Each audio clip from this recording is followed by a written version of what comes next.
Hello friends, Ahmed YouTube channel এবং Facebook পেজে আপনাদেরকে স্বাগত।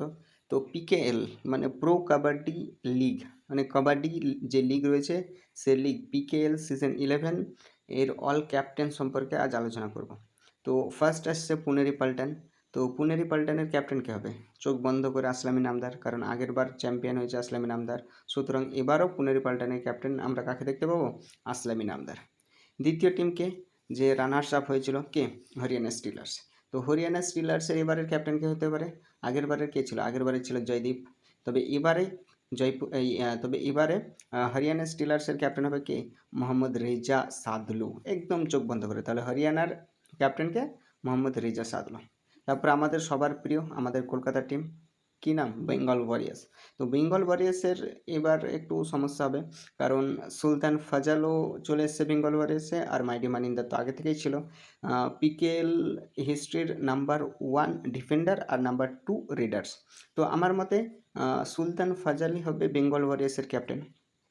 এবার নাম্বার 4 কি? নাম্বার 4 হচ্ছে বেঙ্গালুরু বুলস। বেঙ্গালুরু বুলসের ক্যাপ্টেন অবভিয়াসলি সৌরভ নান্দাল ছিল, তবে এবার আমার মনে হচ্ছে পরদীপ নারওয়াল, রেকর্ড ব্রেকার পরদীপ নারওয়াল হলেও হতে পারে।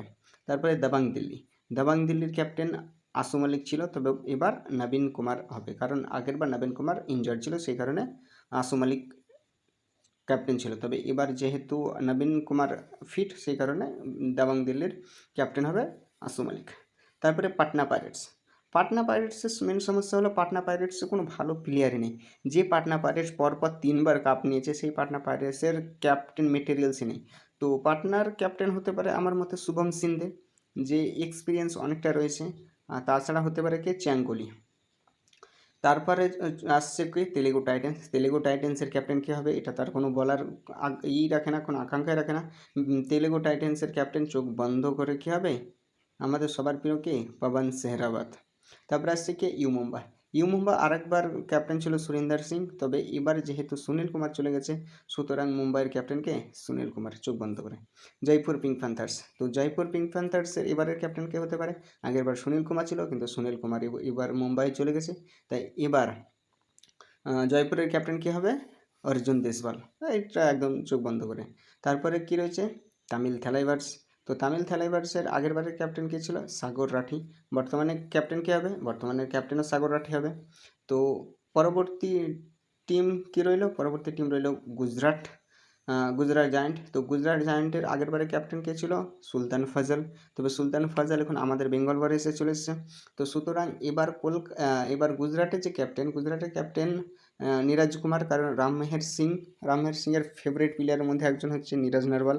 তো নীরজ নারওয়াল হতে পারে, অথবা আর কে হতে পারে? নাবি বাক্সও হতে পারে। তো এখানে 50-50 রয়েছে। তারপরে আর কি টিম রয়েছে? আর একটা আছে ইউপি যোদ্ধা। তো ইউপি যোদ্ধার আগের বারের ক্যাপ্টেন ছিল পরদীপ নারওয়াল। তবে পরদীপ নারওয়াল বর্তমানে কোথায় আছে? পরদীপ নারওয়াল বর্তমানে চলে গেছে বেঙ্গালুরু বুলসে। তবে বর্তমানে ইউপির যে ক্যাপ্টেন সেটা হয়েই সুমিত, না হলে সুনিন্দর গিল, এদের দুজনের মধ্যে কেউ হবে। তা আমার মনে হয় সুমিতই হবে। তো এই হলো টোটাল 12টা টিমের ক্যাপ্টেন। তো আপনাদের কি মনে হয় আমাদের বেঙ্গল ওয়ারিয়ার্স, আমাদের যে ঘরের টিম, সেই কবাডির ঘরের টিমের ক্যাপ্টেন কে হবে? মাইটি মানিন্দার না সুলতান ফাজল? অবশ্যই আপনারা কমেন্ট বক্সে জানান। ফেসবুকে দেখলে অবশ্যই ফলো করুন, আর ইউটিউবে দেখলে অবশ্যই সাবস্ক্রাইব করুন।